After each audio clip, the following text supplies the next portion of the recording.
ಎಲ್ರಿಗೂ ನಮಸ್ಕಾರ. ನೀವು ನೋಡ್ತಾ ಇದ್ದೀರಾ ನ್ಯೂಸ್ ಹಂಟ್ ಕರ್ನಾಟಕ. ನಾನು ನಿಮ್ಮ ಮಂಜು ಗೌಡ. ಚಂದನ್ ಗೌಡ್ರೆ ನಾನು ನಿನ್ನೆ ಒಂದು ವಿಡಿಯೋ ಮಾಡಿದ್ದೆ. ಆ ವಿಡಿಯೋನ ನೀವು ನೋಡಿದ್ದೀರಾ? ನೋಡಿ ನಾನು ಹಾಕಿರುವಂತಹ ಚಾಲೆಂಜನ್ನು ಅಕ್ಸೆಪ್ಟ್ ಮಾಡ್ಕೋತೀರಾ ಅಂತ ಅಂದ್ಕೊಂಡಿದ್ದೆ.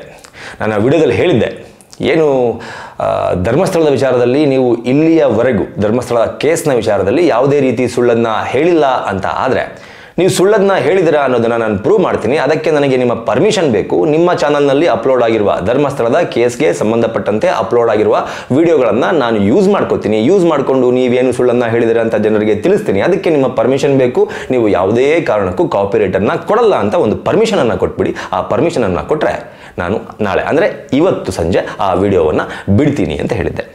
ನಾನು ಚಂದನ್ ಗೌಡರು ಅಕ್ಸೆಪ್ಟ್ ಮಾಡ್ಕೋತಾರೆ ಚಾಲೆಂಜನ್ನು. ಅಟ್ಲೀಸ್ಟ್ ಒಂದು ರೀಲ್ ಥರ ಒಂದು 10 ಸೆಕೆಂಡೋ 20 ಸೆಕೆಂಡೋ ಒಂದು ರೀಲ್ ಥರ ಮಾಡಿಬಿಡ್ತಾರೆ. ಓಕೆ, ಯೂಸ್ ಮಾಡ್ಕೊಳ್ಳಿ ಅಂತ ಹೇಳ್ತಾರೆ ಅಂತ ಅಂದ್ಕೊಂಡಿದ್ದೆ. ಅದನ್ನು ಮಾಡಲಿಲ್ಲ. ಓಕೆ, ನನಗೆ ಪ್ರೊಫೆಷನಲಿಸಮ್ ಪಾಠವನ್ನು ಹೇಳ್ಕೊಟ್ಟಂತಹ ಚಂದನ್ ಗೌಡರು ಪ್ರೊಫೆಷನಲಿಸಮ್ ಫಾಲೋ ಮಾಡ್ತಾರೆ. ಅಟ್ಲೀಸ್ಟ್ ಅವರ ಅಫಿಷಿಯಲ್ ಮೇಲ್ ಐ ಡಿಯಿಂದ ನನ್ನ ಅಫಿಷಿಯಲ್ ಮೇಲ್ ಐ ಡಿಗೆ ಧರ್ಮಸ್ಥಳದ ಕೇಸ್ಗೆ ಸಂಬಂಧಪಟ್ಟಂತೆ ಯಾವುದೇ ವಿಡಿಯೋಗಳನ್ನು ಯೂಸ್ ಮಾಡ್ಕೋಬೋದು ಅಂತ ಒಂದು ಮೇಲ್ ಮಾಡ್ತಾರೆ ಅಂತ ವೆಯ್ಟ್ ಮಾಡಿದೆ. ಆ ಮೇಲನ್ನು ಕೂಡ ಚಂದನ್ ಗೌಡ ಅವರು ಮಾಡಿಲ್ಲ. ಅಟ್ಲೀಸ್ಟ್ ನಾನು ನನ್ನ ಚಾನಲ್ನಲ್ಲಿ ನಿನ್ನೆ ಏನು ವಿಡಿಯೋನ ಅಪ್ಲೋಡ್ ಮಾಡಿದೆ ಸಂಜೆ, ಆ ವಿಡಿಯೋದ ಕೆಳಗಾದರೂ ಕಮೆಂಟ್ ಮಾಡ್ತಾರೆ. ಕಮೆಂಟ್ ಮಾಡಿಬಿಟ್ಟು ನನಗೆ ಮೆಸೇಜ್ ಮಾಡ್ತಾರೆ, ಕಮೆಂಟ್ ಮಾಡಿದ್ದೀನಿ ಅದನ್ನು ಪಿನ್ ಮಾಡು, ಟಾಪಲ್ಲಿ ಇಡು ಅಂತ ಹೇಳ್ತಾರೆ ಅಂತ ಅಂದ್ಕೊಂಡೆ. ಚಂದನ್ ಗೌಡರು ಅದನ್ನೂ ಮಾಡಲಿಲ್ಲ. ಬದಲಾಗಿ ಚಂದನ್ ಗೌಡರು ಮಾಡಿದ್ದೇನು ಅಂತಂದರೆ, ಅವರು ಅಪ್ಲೋಡ್ ಮಾಡಿರುವ ವಿಡಿಯೋಗೆ ಅವರೇ ಕಮೆಂಟನ್ನು ಮಾಡಿಕೊಂಡು ಅದನ್ನು ಅಲ್ಲಿ ಆ ಕಮೆಂಟ್ ಸೆಕ್ಷನ್ನಲ್ಲಿ ಪಿನ್ ಟು ಟಾಪ್ ಪಿನ್ ಮಾಡಿ ಇಟ್ಟಿದ್ದಾರೆ. ಓಕೆ, ಅದರಲ್ಲಿ ಚಂದನ್ ಗೌಡರು ಭಾಳ ಅದ್ಭುತವಾಗಿ ಬರ್ಕೊಂಡಿದ್ದಾರೆ. ಏನಪ್ಪ ಅಂತಂದರೆ, ನನ್ನ ವಿಡಿಯೋಗಳನ್ನು ನ್ಯೂಸ್ ಹಂಟ್ ಮಂಜು ಗೌಡ ಬಳಸಿಕೊಳ್ಳಲು ನನ್ನ ಸಂಪೂರ್ಣ ಸಮ್ಮತಿ ಇದೆ. ನ್ಯೂಸ್ ಹಂಟ್ ಮಂಜು ಗೌಡ ಅಲ್ಲ, ನ್ಯೂಸ್ ಹಂಟ್ ಕರ್ನಾಟಕ ಮಂಜು ಗೌಡ. ಯಾಕೆಂದರೆ ಪ್ರತಿ ಪದನೂ ಕೂಡ ಮುಂದಿನ ದಿನಗಳಲ್ಲಿ ಬಹಳ ಮುಖ್ಯ ಆಗತ್ತೆ. ಹಾಗೆ ಆ ವ್ಯಕ್ತಿಗೆ ಮತ್ತೆ ಅವಕಾಶ ಕೊಡ್ತಾ ಇದ್ದೀನಿ. ಆರೋಪ ಮಾಡಿರುವ ಸುಮಂತ್ ನನ್ನ ಎದುರಿಗೆ ಕೂರಿಸಿ ಮಾತನಾಡುವ ತಾಕತ್ ಇದೆಯಾ? ತಾಕತ್ ಇದ್ದಿದ್ದಕ್ಕೇನೆ ಗುರುವಾರ ಅಥವಾ ಶುಕ್ರವಾರ ಆತ ಬರ್ತಾನೆ, ಬನ್ನಿ ನೀವು ಕೂರಿಸಿ ಮಾತನಾಡ್ತೀನಿ ಅಂತ ಹೇಳಿದ್ದು. ಆದರೆ ಇವತ್ತು ಶನಿವಾರ. ಈ ಲೇಟ್ ಆಗಿದ್ದು ಯಾಕೆ ಗೊತ್ತಾ? ಗುರುವಾರ ಶುಕ್ರವಾರನೇ ಇಂಟರ್ವ್ಯೂ ಆಗೋಗ್ಬಿಡ್ಬೇಕಾಗಿತ್ತು. ಆದರೆ ಲೇಟ್ ಆಗಿದ್ದು ತಮ್ಮ ಹಠದಿಂದ, ತಮ್ಮ ಮೊಂಡು ವಾದದಿಂದ, ನಾನೇ ಸರಿ, ನಾನು ಹೇಳಿದ್ದೇ ಆಗಬೇಕು ಅನ್ನೋ ಆ ಮೂರ್ಖತನದಿಂದ ಇಷ್ಟು ಲೇಟ್ ಆಯಿತು. ಬಿಟ್ರೆ ನೀವು ಅವತ್ತೇ ಸಮಾಧಾನವಾಗಿ ಮಾತನಾಡಿಕೊಂಡು ಓಕೆ ನೀವು ಕರೆಸಿ ಗುರುವಾರ ಇಲ್ಲ ಶುಕ್ರವಾರ ಅಲ್ವಾ, ಓಕೆ ಡನ್ ಅಂತ ಹೇಳಿದ್ದಿದ್ರೆ ನಾನು ಅವತ್ತೇ ಕರೆಸಿ ಮಾಡಿ ಇಂಟರ್ವ್ಯೂನ ಮುಗಿಸ್ಬಿಡ್ತಾ ಇದ್ದೆ. ನೀವು ಅವತ್ತು ಹೇಳಿದ್ದೇನು, ಲೇಟ್ ಆಗೋಯ್ತು, 3 ದಿನ ಆಗುತ್ತೆ, 4 ದಿನ ಆಗುತ್ತೆ. ಗೌಡ್ರೆ, ಇವತ್ತು ಶನಿವಾರ, ಇನ್ನೂ ಲೇಟ್ ಆಗ್ತಾ ಇದೆ. ಆ ಲೇಟ್ ಆಗೋದಕ್ಕೆ ಕಾರಣನೇ ನೀವು. ನಾನು ಡೈರೆಕ್ಟಾಗಿ ನಿಮಗೆ ನಾನು ಹೇಳಿದ್ದೆ, ಗುರುವಾರ ಸಂಜೆ ಅಥವಾ ಶುಕ್ರವಾರ ಬೆಳಿಗ್ಗೆ ಬರ್ತಾನೆ, ಫೇಸ್ ಟು ಫೇಸ್ ಕೂರಿಸಿ ಮಾತನಾಡ್ತೀನಿ ಅಂತ. ಆದರೆ ನೀವು ನನ್ನ ಜೊತೆಗೆ ಏನೇನು ಬೇಕೆಲ್ಲ ಮಾತನಾಡಿದ್ರಿ, ಕೋರ್ಟಲ್ಲಿ ಮೀಟ್ ಮಾಡ್ತೀನಿ ಕಣೋ ನೀವು ಅಂತಂದ್ರಿ. ಹಂಗಾಗಿ ಅದು ಸಾಧ್ಯ ಆಗಲಿಲ್ಲ. ಈಗ ತಾಕತ್ತಿದೆಯಾ ಅಂತ ಕೇಳ್ತಾ ಇದ್ದೀರಾ? ಎಸ್, ಈಗಲೂ ಕೂಡ ನನಗೆ ತಾಕತ್ ಇದೆ. ಆ ತಾಕತ್ ಇದ್ದಿದ್ದಕ್ಕೇನೆ ನಿನ್ನೆ ರಿಪಬ್ಲಿಕ್ ಟಿವಿ ಅವರು ನನಗೆ ಫೋನ್ ಮಾಡಿ ಚಂದನ್ ಗೌಡ ಕೂಡ ಬರ್ತಾ ಇದ್ದಾರೆ ಬನ್ನಿ ಅಂತ ಕರೆದ್ರು.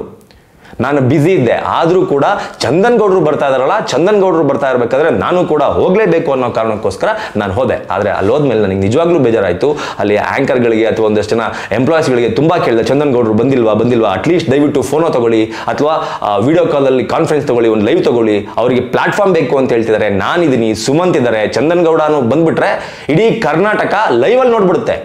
ರೆಕಾರ್ಡ್ ಮಾಡಿ, ಕಟ್ ಮಾಡಿ, ಪೇಸ್ಟ್ ಮಾಡಿ ಬೇಡ, ಲೈವಲ್ಲಿ ನೋಡ್ಬಿಡುತ್ತೆ ಕರ್ನಾಟಕ. ಅವ್ರನ್ನ ತಗೊಳ್ಳಿ ಅಂತ ಕರೆದೆ. ಆದರೆ ನೀವಲ್ಲಿ ಬಂದಿರದೇ ಇರೋದು ನನಗೆ ತುಂಬಾ ಬೇಜಾರಾಯಿತು. It's okay. ನನ್ನ ಚಾನಲ್ನಲ್ಲಿ ನಿಮ್ಮ ಹತ್ರ ಅಷ್ಟೆಲ್ಲ ಅನ್ನಿಸ್ಕೊಂಡು, ನಿಮ್ಮ ಹತ್ರ ಅಷ್ಟೆಲ್ಲ ಬಯಸ್ಕೊಂಡು, ನಿಂದನೆ ಮಾಡಿಸ್ಕೊಂಡು ಮತ್ತೆ ನನ್ನ ಚಾನಲ್ನಲ್ಲಿ ನಾನು ಬಂದು ಅವರನ್ನು ಇಬ್ಬರನ್ನು ಕೂರಿಸಿ ಇಂಟರ್ವ್ಯೂ ಮಾಡೋದಕ್ಕೆ ನನ್ನ ಮನಸ್ಸು ಒಪ್ತಿಲ್ಲ. ಬದಲಾಗಿ ಬನ್ನಿ, ಯಾವುದಾದ್ರೂ ಸ್ಯಾಟಲೈಟ್ ಚಾನಲಲ್ಲಿ ನೇರವಾಗಿ ಕೂತ್ಕೊಳ್ಳೋಣ, ನೇರವಾಗಿ ಫೇಸ್ ಟು ಫೇಸ್ ಕೂತ್ಕೊಳ್ಳೋಣ. ನಾನು ಬರ್ತೀನಿ, ಸುಮಂತು ಬರ್ತಾರೆ, ನೀವು ಬನ್ನಿ. ಓಕೆನಾ? ಸುಮಂತ್ ಮಾಡಿರುವ ಆರೋಪಕ್ಕೆ ನೀವೇನು ಕೇಳಬೇಕು ಸುಮಂತ್ ಹತ್ರ ಕೇಳಿ. ಅದರಲ್ಲಿ ಸುಮಂತ್ ಮಾಡಿರುವ ಆರೋಪದಲ್ಲಿ ನನ್ನ ತಪ್ಪೇನಿದೆ, ಆ ವಿಡಿಯೋವನ್ನು ಪಬ್ಲಿಷ್ ಮಾಡಿದ್ರಲ್ಲಿ ನನ್ನ ತಪ್ಪೇನಿದೆ ಅನ್ನೋದನ್ನು ಸಹ ಅಲ್ಲೇ ಚರ್ಚೆ ಮಾಡೋಣ. ಆಮೇಲೆ ಜನರಿಗೆ ಬಿಡೋಣ. ಮಂಜು ಗೌಡ ಮಾಡಿದ್ದು ಸರಿನಾ ತಪ್ಪ, ಚಂದನ್ ಗೌಡರು ಮಾಡಿದ್ದು ಸರಿನಾ ತಪ್ಪ ಅನ್ನೋದನ್ನು ಆಮೇಲೆ ಜನ ಡಿಸೈಡ್ ಮಾಡ್ತಾರೆ. ನನ್ನ ಚಾನಲ್ನಲ್ಲಿ ನಿಮ್ಮ ಹತ್ರ ಅಷ್ಟೊಂದೆಲ್ಲ ಅನ್ನಿಸ್ಕೊಂಡ್ಮೇಲೆ ನನಗೆ ನನ್ನ ಚಾನಲ್ನಲ್ಲಿ ನಿಮ್ಮನ್ನು ತೋರಿಸೋದಕ್ಕೆ ಅಥವಾ ನಿಮ್ಮನ್ನು ಇಂಟರ್ವ್ಯೂ ಮಾಡೋದಕ್ಕೆ ನನಗೆ ಖಂಡಿತವಾಗ್ಲೂ ಇಷ್ಟ ಇಲ್ಲ. ಯಾಕಂತಂದರೆ ನೀವೇ ಹೇಳಿದ್ರಿ ನನ್ನ ಹೆಸರನ್ನು ಇಟ್ಕೊಂಡು ವ್ಯೂಸು ಲೈಕ್ಸು ಸಂಪಾದನೆ ಮಾಡ್ಕೊಂಡ್ಬಿಡ್ತಾರೆ ಅಂತ.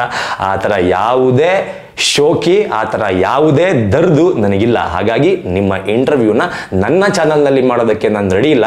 ನನ್ನ ಚಾನಲ್ ನಾನು ಇಂಟರ್ವ್ಯೂ ಮಾಡಿದ್ರೆ ಏನು ಬೇಕಾದ್ರೂ ಕ್ವಶನ್ ಕೇಳ್ಕೊಂಡು ತಿರ್ಗಾ ಮುರುಗೆ ಮಾಡ್ಕೊಂಡ್ಬಿಡ್ಬೋದು. ಬೇಡ, ನಾನು ನೀವು ಸುಮಂತ್ 3 ಜನ ಕೂಡ ಇನ್ನೊಬ್ಬರು ಕೇಳುವ ಪ್ರಶ್ನೆಗಳಿಗೆ ಉತ್ತರ ಕೊಡೋಣ. ಸ್ಯಾಟಲೈಟ್ ಚಾನಲ್ನಲ್ಲಿ ಲೈವಲ್ಲಿ ಕೂತ್ಕೊಂಡು ಉತ್ತರ ಕೊಡೋಣ. ಲೈವಲ್ಲಿ ಕೂತ್ಕೊಂಡು ಉತ್ತರ ಕೊಡೋದ್ರಿಂದ ಅದನ್ನ ಕಟ್ ಕಾಪಿ ಪೇಸ್ಟ್ ಮಾಡೋದಕ್ಕೆ ಯಾವನ ಕೈಲೂ ಸಾಧ್ಯ ಇಲ್ಲ. ಬನ್ನಿ, ರಿಪಬ್ಲಿಕ್ ಕನ್ನಡಗಾದರೂ ಆಯಿತು, ನೀವು ಯಾವ ಚಾನಲ್ ಹೇಳ್ತೀರಾ ಆ ಚಾನಲಲ್ಲಾದರೂ ಆಯಿತು. ಬನ್ನಿ. ರಿಪಬ್ಲಿಕ್ ಕನ್ನಡದವರು ಒಂದು 50ರಿಂದ 60 ಸಲ ನಿಮಗೆ ಫೋನ್ ಮಾಡಿದ್ರಂತೆ ನಿನ್ನೆ, ಬನ್ನಿ ಬನ್ನಿ ಬನ್ನಿ ಅಂತ. ನೀವೇನೋ ಒಂದಷ್ಟು ಕಂಡೀಷನ್ ಹಾಕಿದ್ರಂತೆ. ಆ ಕಂಡೀಷನ್ಸ್ ಏನು ಅಂತ ನಾನು ಹೇಳಲ್ಲ, ಇಟ್ಸ್ ಓಕೆ, ಪರವಾಗಿಲ್ಲ. ಕಂಡೀಷನ್ಸ್ ಹಾಕಿದ್ರಂತೆ, ನೀವು ಬರಲಿಲ್ಲ, ಫೋನ್ ಹೋಗೂ ಬರಲಿಲ್ಲ, ವಿಡಿಯೋ ಕಾನ್ಫರೆನ್ಸಲ್ಲೂ ಬರಲಿಲ್ಲ, ನೇರವಾಗಿ ಕೂಡ ಬರಲಿಲ್ಲ. ನೀವು ನೇರವಾಗಿ ಬರ್ತಾರೆ ಅಂತ ನಾನು ತುಂಬ ಆಸೆ ಪಟ್ಕೊಂಡು ಬಂದಿದ್ದೆ, ಬಟ್ ನೀವು ಬರಲಿಲ್ಲ. ಇಟ್ಸ್ ಓಕೆ, ಓಕೆನಾ. ಸ್ಯಾಟಲೈಟ್ ಚಾನಲಲ್ಲಿ 3 ಜನ ಕುತ್ಕೊಂಡು ಮಾತಾಡೋಣ. ಅಥವಾ ನಾನು ನೀವೆಲ್ಲ ಯಾರೋ ನೀವು ಇದ್ರ ಜೊತೆ ಯಾರೆಲ್ಲ ಮೇಲೆ ಆರೋಪ ಮಾಡಿದಾರಲ್ಲ, ಸುಮಂತ್ ಆಗಿರ್ಬೋದು, ಕಿರಿಕೀರ್ತಿ ಆಗಿರ್ಬೋದು, ಎಲ್ಲರನ್ನೂ ಕರೆಸ್ತೀನಿ. ನೀವೇ ಇಂಟರ್ವ್ಯೂ ಮಾಡಿ. ಅದಕ್ಕೆ ಲೈವ್ ಸ್ಟ್ರೀಮಿಂಗ್ ಮಾಡೋದಕ್ಕೆ ನಾನೇ ನನ್ನ ಸ್ವಂತ ಖರ್ಚಿನಲ್ಲಿ ಏನೇನೆಲ್ಲ ಆಗುತ್ತೆ ಅದನ್ನು ಮಾಡಿಸಿಕೊಡ್ತೀನಿ. ಪರವಾಗಿಲ್ಲ, ಅದಕ್ಕೆ ನಾನು ಒಂದಷ್ಟು ಸಾಲ ಮಾಡಿಕೊಂಡ್ರು ಪರವಾಗಿಲ್ಲ, ಮಾಡಿಸ್ಕೊಡ್ತೀನಿ. ನಿಮ್ಮ ಚಾನಲ್ ಹಾಗೂ ನನ್ನ ಚಾನಲ್ ಎರಡಕ್ಕೂ ಕೂಡ ಲೈವ್ ಸ್ಟ್ರೀಮಿಂಗ್ ವ್ಯವಸ್ಥೆ ಮಾಡೋಣ. ನಾನು ಆ್ಯಂಕರ್ ಆಗಿರಲ್ಲ, ನಾನು ನಿಮ್ಮ ಗೆಸ್ಟ್ ಆಗಿರ್ತೀನಿ, ನೀವೇ ಆ್ಯಂಕರ್ ಆಗಿರಿ. ನೀವು ಏನೇನೆಲ್ಲ ಪ್ರಶ್ನೆ ಕೇಳಬೇಕು ನನಗೂ ಕೇಳಿ, ಸುಮಂತ್ಗೂ ಕೇಳಿ, ಕಿರಿಕೀರ್ತಿಯವರೆಗೂ ಕೇಳಿ. ನೀವು 3 ಜನಕ್ಕೂ ಪ್ರಶ್ನೆ ಕೇಳಿ. ನೀವೇನು ಹೇಳಿದ್ರಲ್ಲ ಆರೋಪವನ್ನು ಸಾಬೀತು ಮಾಡ್ತೀನಿ ಅಂತ, ಆ ಆರೋಪವನ್ನು ಸಾಬೀತು ಮಾಡಿ. ಸುಮಂತ್ ಮಾಡಿರುವ ಆರೋಪಕ್ಕೆ ಸುಮಂತ್ ಹತ್ರ ಉತ್ತರ ತಗೊಳ್ಳಿ, ಮಂಜು ಮಾಡಿರುವ ಆರೋಪಕ್ಕೆ ಮಂಜು ಹತ್ರ ಉತ್ತರ ತಗೊಳ್ಳಿ, ಕಿರಿಕೀರ್ತಿ ಅವರು ಏನು ಆರೋಪ ಮಾಡಿದ್ದಾರೆ ಅಂತ ಹೇಳಿದ್ರಲ್ಲ ಅವ್ರು ಮಾಡಿರುವ ಆರೋಪಕ್ಕೆ ಕಿರಿಕೀರ್ತಿ ಅವರ ಹತ್ರ ಉತ್ತರ ತಗೊಳ್ಳಿ.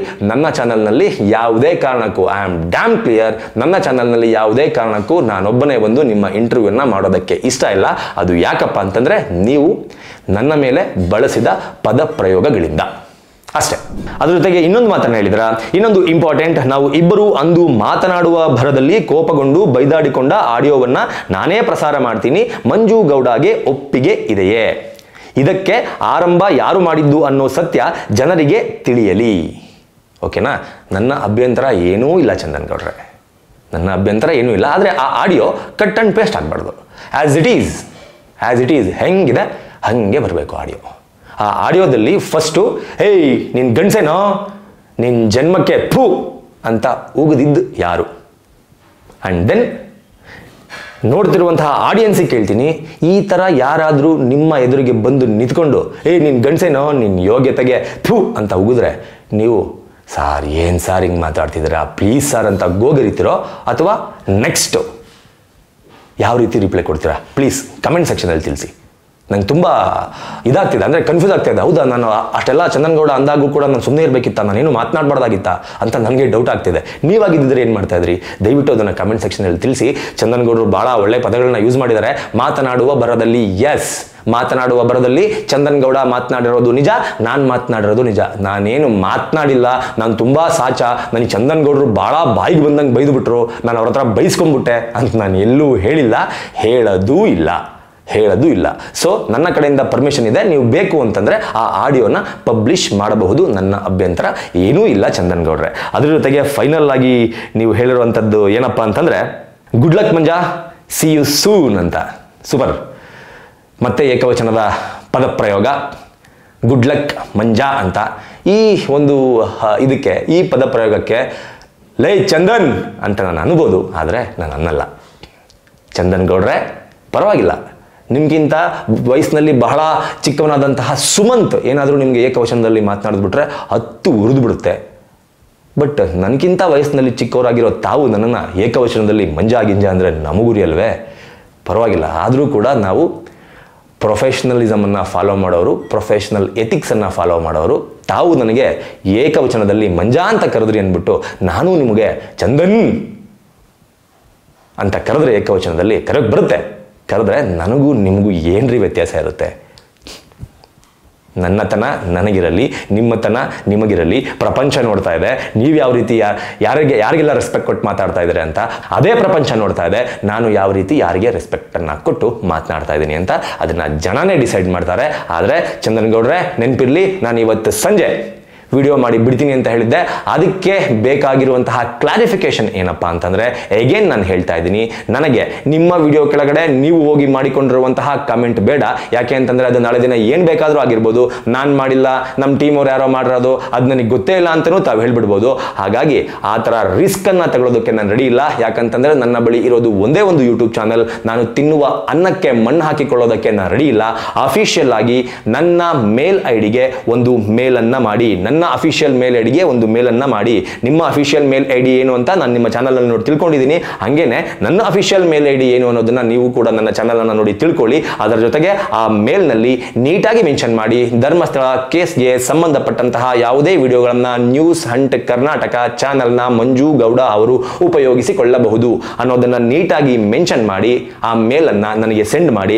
ಅದರ ಜೊತೆಗೆ ಒಂದು 10ರಿಂದ 20 ಸೆಕೆಂಡು ದಯವಿಟ್ಟು, ಇದು ನೀವು ನನಗೆ ಮಾಡ್ತಾ ಇದ್ರಲ್ಲ ಆರ್ಡ್ರು, ಇವತ್ತೇ ಆಗಬೇಕು ಈಗಲೇ ಆಗಬೇಕು ಅಂತ ಆ ಥರ ಆರ್ಡ್ರಲ್ಲ, ಇದು ರಿಕ್ವೆಸ್ಟು. ಒಂದು 10ರಿಂದ 20 ಸೆಕೆಂಡು ಒಂದು ವಿಡಿಯೋವನ್ನು ಮಾಡಿಬಿಟ್ಟು, ಮಂಜು ಗೌಡ್ರೆ ಯೂಸ್ ಮಾಡ್ಕೊಳ್ಳಿ, ನಾನು ಏನು ಸುಳ್ಳು ಹೇಳಿದ್ದೀನಿ ಧರ್ಮಸ್ಥಳ ಕೇಸ್ನ ವಿಚಾರದಲ್ಲಿ ಅದನ್ನು ಜನರ ಮುಂದೆ ಇಡಿ ಅಂತ ಒಂದು ಚಿಕ್ಕದಾದಂತಹ ಒಂದು ರೀಲ್, ನಿಮ್ಮ 20 ಸೆಕೆಂಡ್ ಅಮೂಲ್ಯವಾದ ಸಮಯವನ್ನು ನನಗೋಸ್ಕರ ತೆಗೆದುಕೊಂಡು, ನಿಮ್ಮ ಸಬ್ಸ್ಕ್ರೈಬರ್ಗಳಿಗೋಸ್ಕರ ತೆಗೆದುಕೊಂಡು ಒಂದು ವಿಡಿಯೋವನ್ನು ಮಾಡಿ ಅಪ್ಲೋಡ್ ಮಾಡಿ. ಅದನ್ನು ಮಾಡಿದ ನಂತರ ನೀವು ಧರ್ಮಸ್ಥಳ ಕೇಸ್ನ ವಿಚಾರದಲ್ಲಿ ಏನೆಲ್ಲ ಸುಳ್ಳನ್ನು ಹೇಳಿದಿರ ಅನ್ನೋದನ್ನು ನಾನು ವಿಡಿಯೋ ಮಾಡಿ ನನ್ನ ಚಾನಲ್ನಲ್ಲಿ ಅಪ್ಲೋಡ್ ಮಾಡ್ತೀನಿ. ಅಲ್ಲಿಯ ತನಕ ನಾನು ವೆಯ್ಟ್ ಮಾಡ್ತೀನಿ. ಪ್ಲೀಸ್, ಇದೊಂದು ನನ್ನ ಕೋರಿಕೆ, ಇದೊಂದು ನನ್ನ ರಿಕ್ವೆಸ್ಟ್. ದಯಮಾಡಿ ಅದೊಂದು 2 ಕನ್ಫರ್ಮೇಷನನ್ನು ಕೊಟ್ಬಿಡಿ. ಒಂದು ವಿಡಿಯೋ ಕನ್ಫರ್ಮೇಷನ್, ಇನ್ನೊಂದು ಅಫಿಷಿಯಲ್ ಮೇಲ್ನ ಕನ್ಫರ್ಮೇಷನ್. ಜನಗಳಿಗೆ, ಈಗ ಇದು ಚಂದನ್ ಗೌಡ್ರಿಗಲ್ಲ, ಜನಗಳಿಗೆ, ನೋಡ್ತಾ ಇರುವಂತಹ ಆಡಿಯನ್ಸ್ಗೆ ನಾನು ಕ್ಲಾರಿಫೈ ಮಾಡೋದಕ್ಕೆ ಇಷ್ಟಪಡ್ತೀನಿ. ನಾನೊಬ್ಬ ಬಡ ಚಿಕ್ಕ ಯೂಟ್ಯೂಬ್ ಜರ್ನಲಿಸ್ಟ್, ಓಕೆನಾ. ನನ್ನ ಹತ್ರ ಇರೋದು ಒಂದೇ ಚಾನಲ್. ಆ ಚಾನಲ್ನಲ್ಲಿ ನಾನು ಬೇರೆ ಯಾರ್ಯಾರದ್ದೋ ಕಂಟೆಂಟ್ಗಳನ್ನು ಯೂಸ್ ಮಾಡಿಕೊಂಡ್ರೆ ಅವರು ನನಗೆ ಕಾಪಿರೈಟನ್ನು ಕೊಟ್ಟು ನನ್ನ ಚಾನಲನ್ನು ಕ್ಲೋಸ್ ಮಾಡಿಸುವ ಎಲ್ಲ ಸಾಧ್ಯತೆ ಇದೆ. ಹಾಗಾಗಿ ನಾನು ಈ ರಿಕ್ವೆಸ್ಟನ್ನು ಚಂದನ್ ಗೌಡ್ರ ಮುಂದೆ ಮಾಡ್ಕೋತಾ ಇದ್ದೀನಿ. ನೀವು ಅನ್ಕೋಬಾರ್ದು ಯಾರು ಏನೋ ನೆನ್ನೆ ಮಂಜು ಗೌಡ್ರು ಹೇಳ್ಬಿಟ್ರು ಹಂಗೆ ಮಾಡ್ಬಿಡ್ತೀನಿ ಹಿಂಗೆ ಮಾಡ್ಬಿಡ್ತೀನಿ ಅಂತ ಏನು ಮಾಡ್ತಾ ಇಲ್ಲ ಅಂತ. ನೋ, ನಾನು ರೆಡಿ ಇದ್ದೀನಿ. ಆದರೆ ಚಂದನ್ ಗೌಡ ಕಡೆಯಿಂದ ಆ ಚಾಲೆಂಜ್ ಪರ್ಫೆಕ್ಟ್ ಆಗಿ ಅಕ್ಸೆಪ್ಟ್ ಆಗಬೇಕು. ಅವ್ರು ಮಾಡ್ಕೊಂಡಿರೋ ವಿಡಿಯೋ ಕೆಳಗಡೆ ಒಂದು ಚಿಕ್ಕದಾಗಿ ಕಮೆಂಟ್ ಹಾಕ್ಬಿಟ್ರೆ ಪ್ರಪಂಚಕ್ಕೆ ಹೆಂಗೆ ಗೊತ್ತಾಗುತ್ತೆ? ಇಡೀ ಪ್ರಪಂಚಕ್ಕೆ ಗೊತ್ತಾಗಬೇಕು.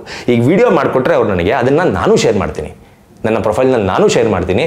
ಅಫಿಷಿಯಲ್ ಆಗಿ ಮೇಲ್ ಬಂದಿದೆ ಅನ್ನೋದನ್ನು ಕೂಡ ನಾನು ನಿಮ್ಮ ಮುಂದೆ ಇಟ್ಟು, ಅದಾದ ನಂತರ ನಾನು ಕಂಪ್ಲೀಟ್ ವಿಡಿಯೋವನ್ನು ನಾನು ಏನು ಚಾಲೆಂಜ್ ಮಾಡಿದ್ದೆ ಅದೇ ಥರ ನಿಮ್ಮ ಮುಂದೆ ಪ್ರೆಸೆಂಟ್ ಮಾಡೋದಕ್ಕೆ ಐ ಆಮ್ ರೆಡಿ. ಸೀರಿಯಸ್ ಆಗಿ, ಲಿಟ್ರಲಿ ಐ ಆಮ್ ರೆಡಿ. ನನಗೆ ಬೇಕಾಗಿರೋದು ಮುಂದಿನ ದಿನಗಳಲ್ಲಿ ಈ ರೀತಿಯ ಚಾನಲ್ ವಿಚಾರದಲ್ಲಿ, ಕಾಪಿರೈಟ್ ವಿಚಾರದಲ್ಲಿ ಏನಾದರೂ ತೊಂದರೆ ಆದರೆ ನನಗೆ ಬೇಕಾಗಿರೋದು ಆ ಪ್ರೂಫನ್ನು ಇಟ್ಕೊಂಡು ನಾನು ನನ್ನ ಚಾನಲನ್ನು ವಾಪಸ್ ತಗೋಬೋದು. ಆ ಎಲ್ಲ ಪ್ರೊಸೀಜರ್ ಕೂಡ ನನಗೆ ಗೊತ್ತಿದೆ. ಹಾಗಾಗಿ ಈ 2 ಪ್ರೊಸೀಜರನ್ನು ದಯವಿಟ್ಟು ಚಂದನ್ ಗೌಡ ಅವರು ಫಾಲೋ ಮಾಡಿದ್ರೆ ನನಗೆ ತುಂಬ ಹೆಲ್ಪ್ ಆಗುತ್ತೆ. ಇನ್ನು ತುಂಬ ಜನ ಕೇಳ್ತಾ ಇದ್ರು, ತುಂಬ ಪರ್ಸ್ನಲ್ ಆಗಿ ಹೋಗ್ತಾ ಇದ್ದೀರಾ ಅಂತ ಫೀಲ್ ಆಗ್ತಾ ಇದೆ ಅಂತ ನನಗೆ ಕಮೆಂಟ್ನ ತುಂಬ ಜನ ಮಾಡಿದರು. ನೋ, ನಾನು ಯಾವುದೇ ಕಾರಣಕ್ಕೂ ಪರ್ಸ್ನಲ್ ಆಗಿ ಹೋಗಿಲ್ಲ.